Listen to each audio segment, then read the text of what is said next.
Oh my God, he's actually live. It's been a long time. I hope you're all doing well. I literally told no one I was going to go live for this.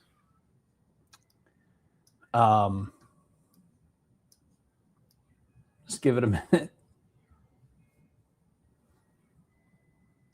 Hope you're all staying warm in this crazy winter fun.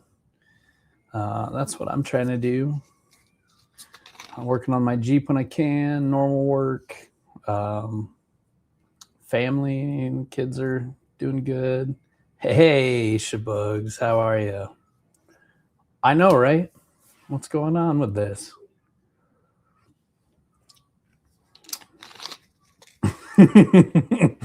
I bet you thought it would never happen. Hey, Luke. I know. So, I think Cindy was here for like Belly Mayday. I think Cindy was here for like 2 weeks, 3 weeks waiting on this.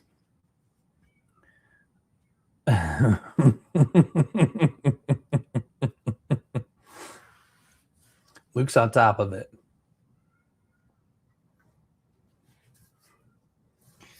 You guys doing anything interesting? Anything fun, exciting? Legos or... Hey, Louise, how are you? No, this is a very serious case. Very serious.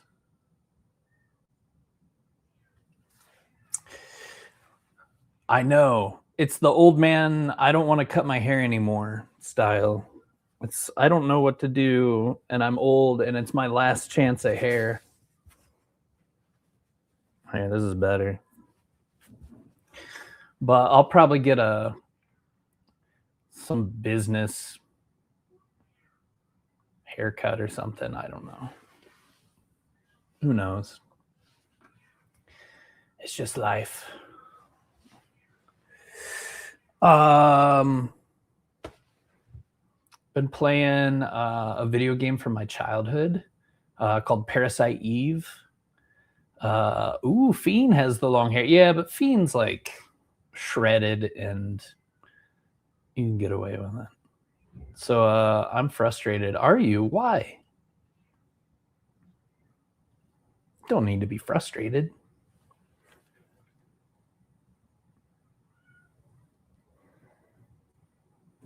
Why are you frustrated?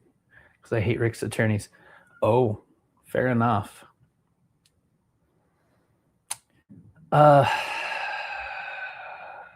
Delphi, man.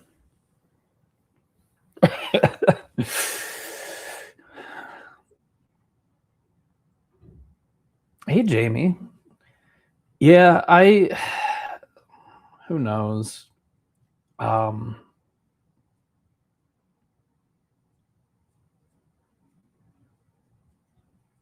don't even know anymore. Hopefully some good comes out of this. Man, Delphi case is tragic in so many ways. Well, all right. You didn't just come here to bullshit. Maybe you did. I thought we were running PR for McLeland. Oh, well, we're paid for fake opposition.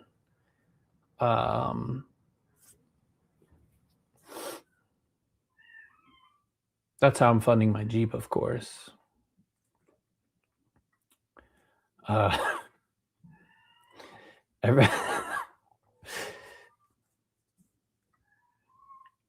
real truth, the real nexus is the Dropbox. I don't know if you guys remember, but they like arrested a ton of dudes right after that. And if you guys, I have no problem if people think it's Dropbox. I get it. Like, we weren't really told anything. We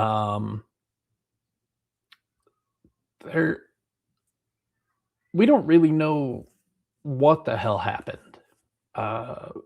There's between losing stuff and a lack of due diligence on law enforcement's parts. Man, they're just, it's hard. I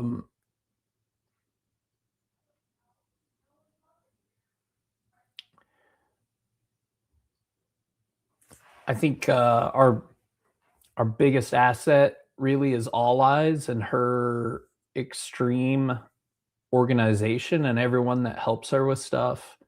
Y'all are amazing. Keep that shit up. Um, People still out there talking about this case, keeping in the public. I always see Indiana news feeds coming through my Facebook crap, my old man Facebook account, and there are always a ton of comments underneath of people saying, "I think he's innocent. I don't think he did this. I think Ron Logan did it." You know, like all kinds of comments. Then you have the people like, "He did it. Get over it," or something. Hey, Kate, great to see you too. But I think a real significant amount of people don't think he did it, and I I agree. And um, as to who really did or what actually happened, whether it was drugs or child trafficking or any of that stuff, who I it's all possible, really. Um, my best guess, the people I find most suspicious are um, Johnny Messer, Rod Abrams, and uh, our good old pal with the rock collection, Elvis Fields. But that's awesome. You got your mom into it. Did you come from the Karen Reed case, Shaboogies? See, I think the timeline's too tight for Brad, but it's still like Fiend and I talked about this some, and um, they didn't follow up with evidence to like make sure he's the one that actually used his, that clocked out that day. Um, can't remember if they even took his phone or did anything with that as far as tracking where he was or what he did. I think it's possible. A big thing to me is one of the arguments against this stuff is that, um, oh, white supremacists don't kill white people. Well, the defining book of modern racism, of modern white supremacy, um, literally is all about murdering race traitors. So there was this story of Abby dating a black kid after, his son, and so all this stuff, and like we can't really confirm stuff, but just going on the testimonies and people around those three people, and even Brad's ex-wife and stuff, like that seems the most logical to me, is that group. The mimicking on the Facebook page is super freaking weird. Hey, Delphi Crunch, good to see you.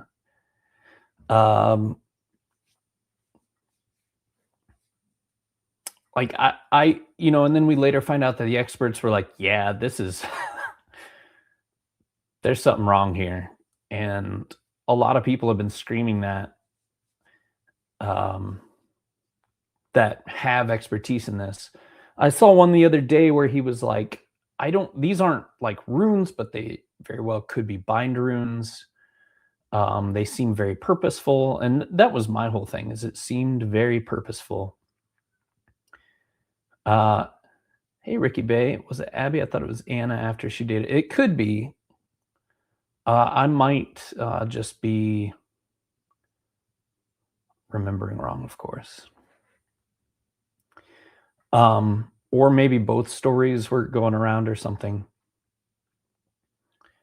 Um, being an initiate and trying to get into the inner circle of the Asatru group, and the American Guard was a thing at that time with all that.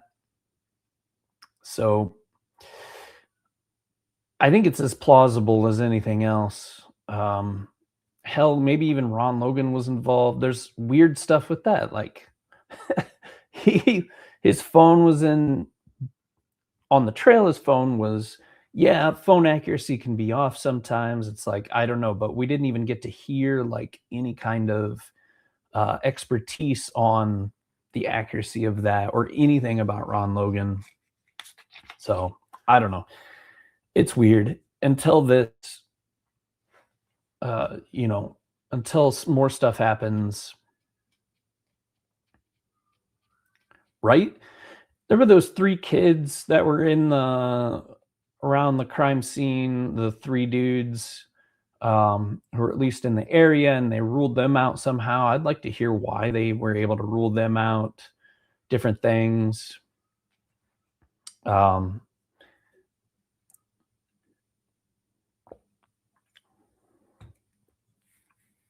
yeah, who all did they? So they ruled out Rick Allen with the DNA, but who else did they rule out or couldn't rule out? You know, that would be nice to know. And I know the court system doesn't work like that or whatever all the time. Uh, it's our justice system isn't perfect. Um, yeah, Ron is Appaloosa horses, and I guess they were trying to figure out if there were murders every time he traveled and stuff like that. I think that's awesome. I would have liked to have seen that research done. Um, the hair's wrapped around the fingers. So the dressing, the redressing and putting both girls' clothes on Abby, and um, the clothes being dry, like we know nothing about what happened between the time of abduction and the time where they were found. And it doesn't really make a lot of sense in several ways. So when people get into, um, you know, did they cross the creek or not? Did they, um,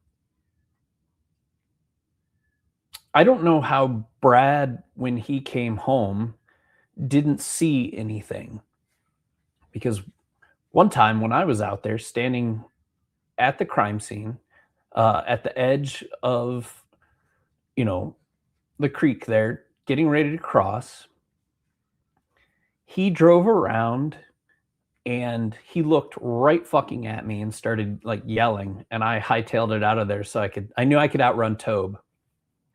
But why didn't Dan McCain, he was out there taking pictures. Like, why didn't he hear or see anything? There's so many strange things here. And by the time,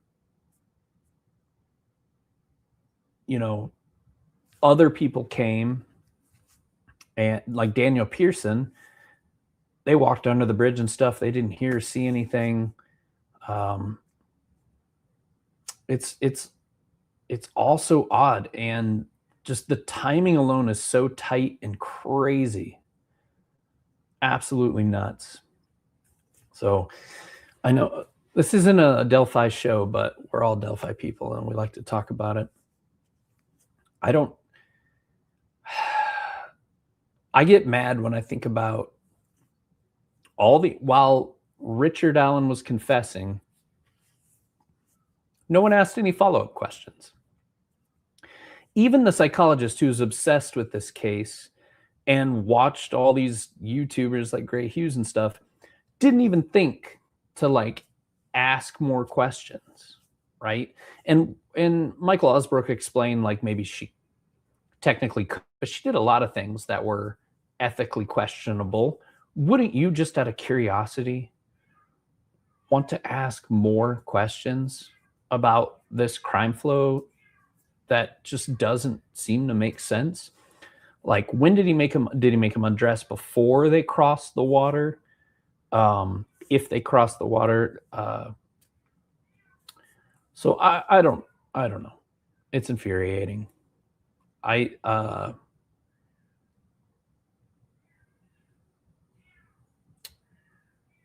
You know, these kids didn't deserve this, and the families didn't deserve this. It's just all around a horrible tragedy.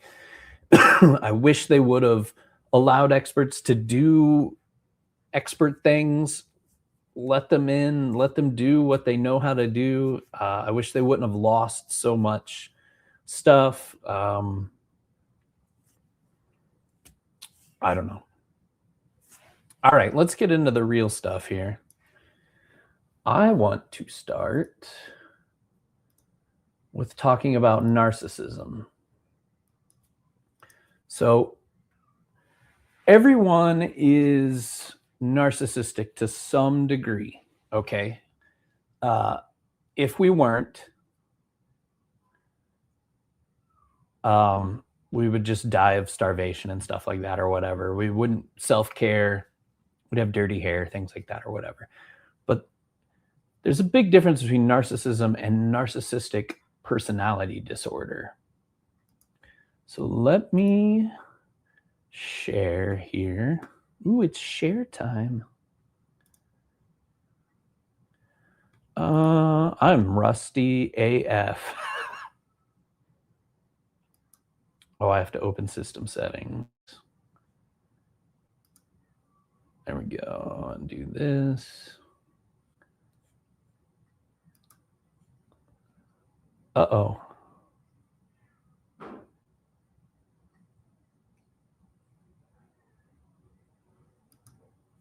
Let me see what happens. I may have to go out and come back in.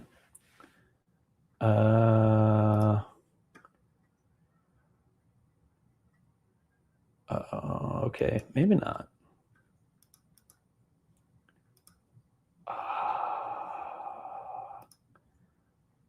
That's lame. I have to quit and reopen. So I'll be back. Hold on.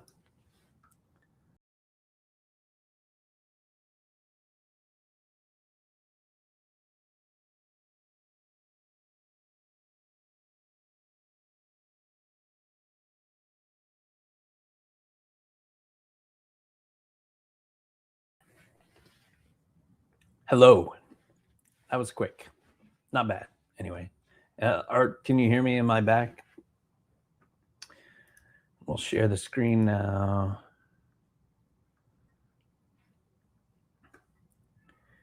Let's do, yeah. Okay.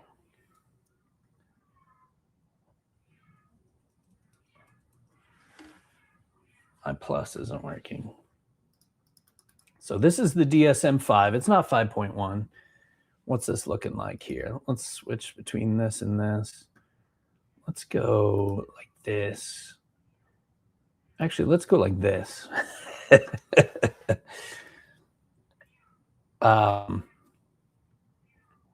I still listen to Nirvana. I love Nirvana. Don't mind my million tabs open. That's not that many. It's not that bad. Narcissistic personality disorder is a pervasive pattern. Well, actually, I want to start up here because this is a cluster B personality disorder. And general personality disorders, an enduring pattern of inner experience and behavior that deviates markedly from the expectations of the individual's culture. This pattern is manifested in two or more of the following areas: cognition, ways of perceiving and interpreting self, other people, and events. 2, affectivity, the range, intensity, liability, and appropriateness of emotional response. 3, interpersonal functioning. And 4, impulse control. So any two or more of those. The enduring pattern is inflexible and pervasive across a broad range of personal and social situations. The enduring pattern leads to clinically significant distress or impairment in social, occupational, or other important areas of functioning. The pattern is stable and of long duration, and its onset can be traced back at least to adolescence or early adulthood. The enduring pattern is not better explained as a manifestation or consequence of another mental disorder. And the enduring pattern is not attributable to the physiological effects of a substance like drug abuse, or another medication, or head trauma. Don't forget that one, medical condition. So we scroll through type A. I used to love reading through this, talking about serial killers, because it's interesting to me. I don't know anything about it, from any kind of. I'm just a dude. I took some courses in college, but I don't have any degrees or licenses or anything like that.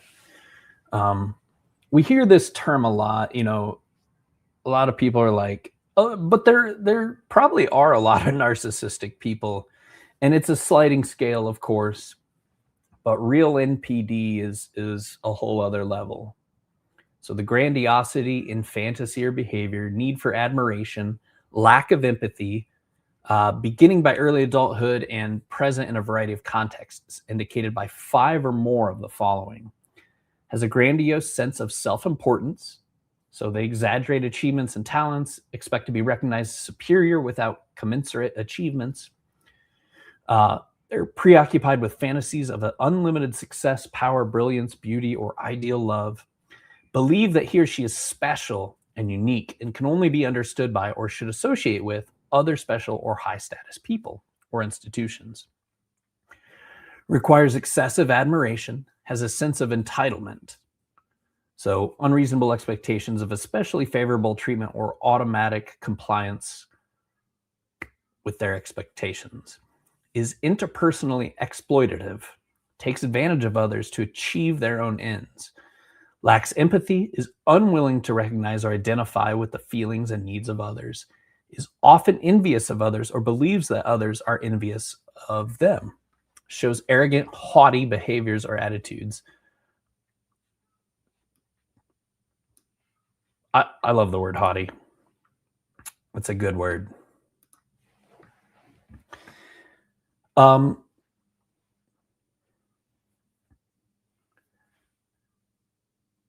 So the subject of this discussion tonight loves attention of any kind, good or bad.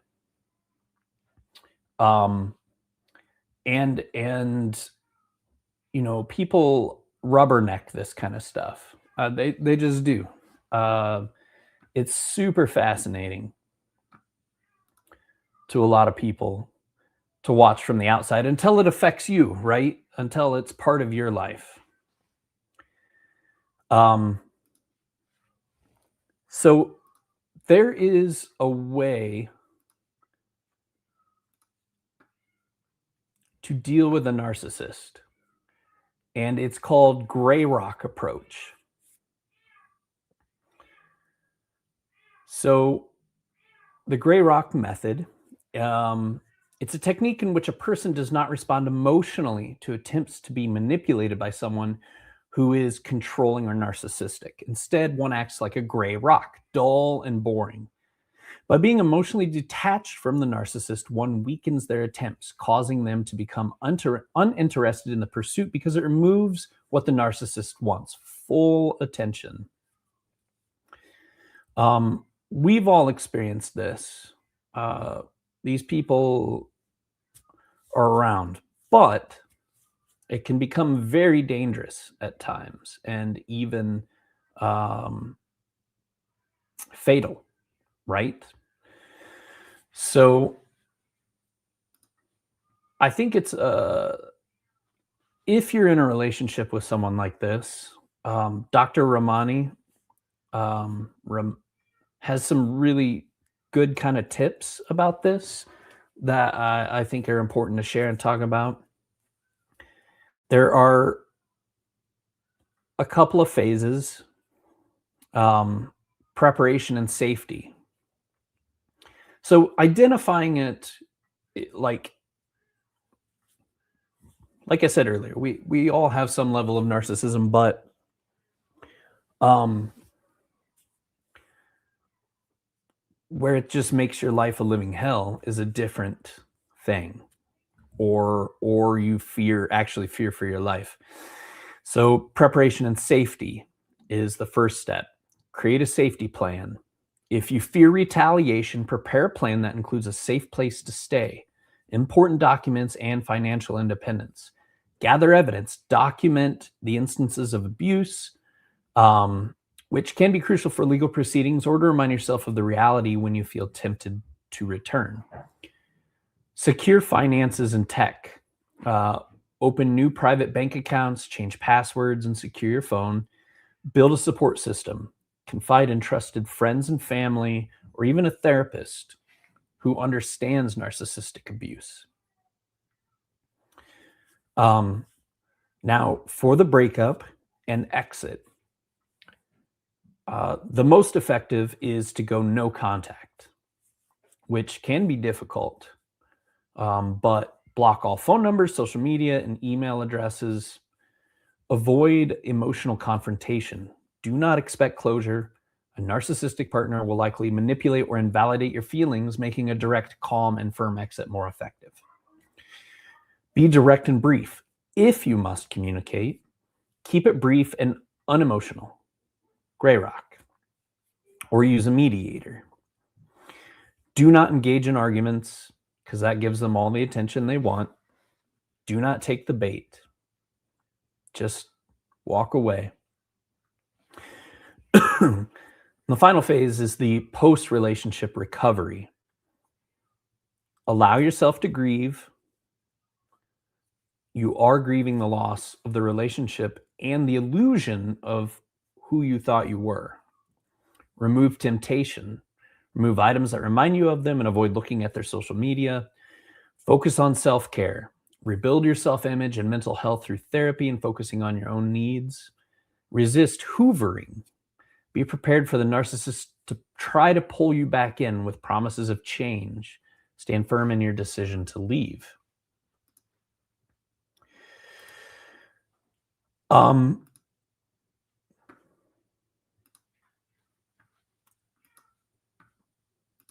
So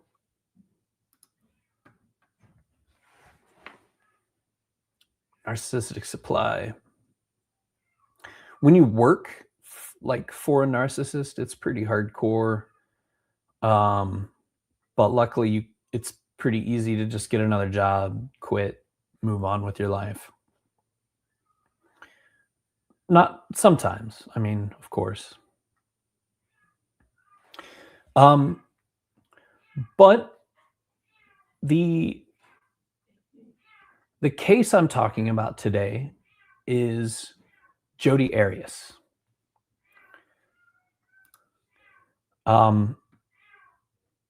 She was found guilty for murdering Travis Alexander. He was a salesman. It was actually, they were not together anymore. And he was in a shower. She was convicted May 8th, 2013, sentenced to life in prison. And she's like dating people.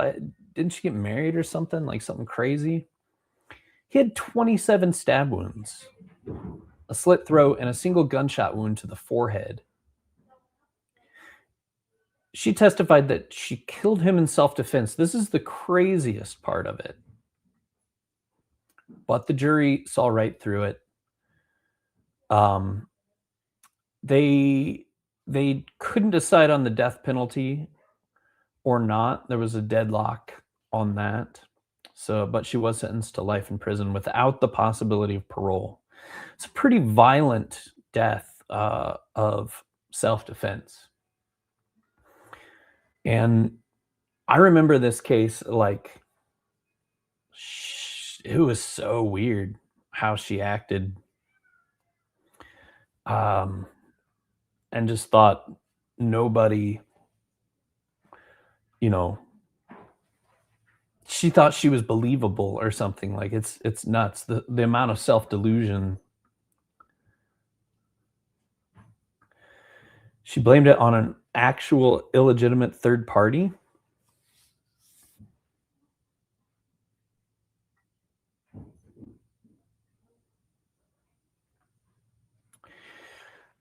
So this is when narcissism turns uh, fatal.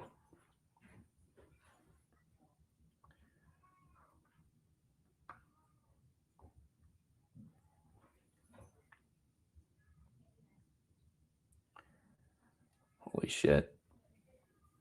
I was just looking at the wounds. 27 stab wounds, a slit throat, and a gunshot wound to the head. That's not that's not self-defense. So Kira, holy shit, good to see you.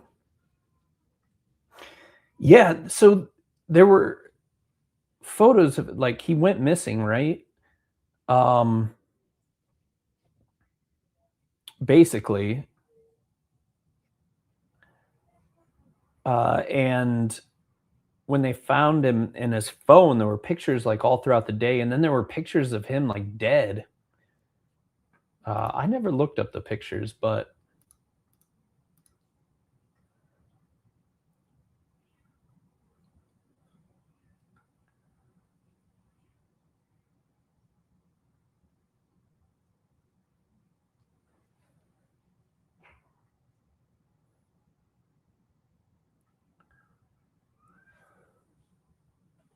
he was only 30. This was 2008. She didn't document. She tried to argue that there was a history of abuse, but there was no documentation. Like we talked about a little bit ago, that's so important. Um, Jury didn't buy it, of course. Um, it's hard enough for women in real cases of abuse, so it's super important to document all of that. She's running a blog from prison. Oh my.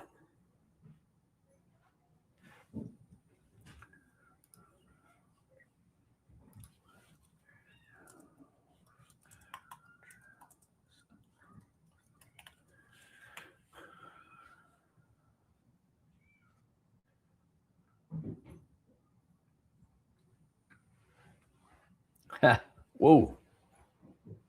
Focus. They didn't find him for 4 or 5 days because they thought he was in Mexico because he was about to leave.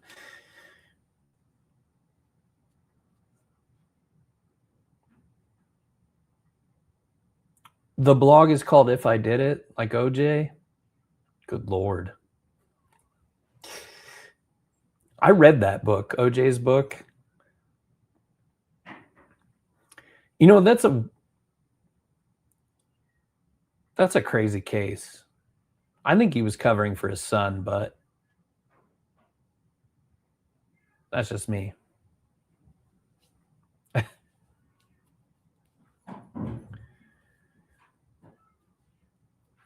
No.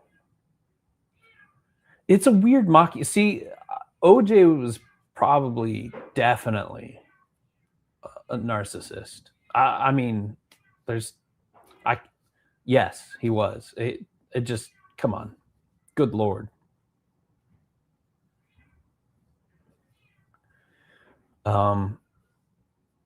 Remember when they published it and like the the word if was like really faint and the I did it was really bold. Good Lord. So do you guys like this kind of format? I think it's kind of neat where we kind of talk about it first and the things that led up to it, and then kind of a reveal of the case I'm actually talking about. Little clues in there. You're so late, Sony Goya. I probably said that wrong. Anybody else cool going live tonight?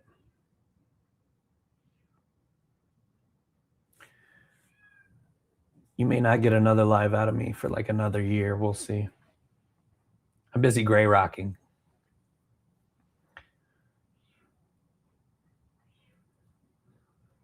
That's fair, Keith. That's fair. Awesome. Yeah. We went grocery shopping, and then I got home and I was like, you know what? I'm supposed to, I've been teasing y'all for like 3 weeks or something to do this live, so I better just do it. Now, the 10 o'clock live Eastern time, I'm going to keep moving back. It might end up, that one's intriguing. You know, we often talk about sex crimes against children and the horribleness, but it's interesting to learn where it really originates, where a lot of it is prevalent. Child molesters and those type of people are really attracted to certain types of situations where they can get access to children, like teachers, like you know, even in the Boy Scouts and in churches, in leadership, mentorship type roles. It's disgusting. And but yeah, we'll talk all about that in the next episode. Some actual music talent. Well, I've got the old double neck right here, and I got a new amplifier. It's a Mesa Boogie. I have 2 Mesa Boogie amps now. This one's a little 50 watt 112 combo. It's in the F50. It's pretty badass. I traded a Fender guitar amp for it, but that's what I've been jamming on lately. But yeah, coaches, yeah, it's we put a lot of trust into people in the community. I always think of Donnie Darko.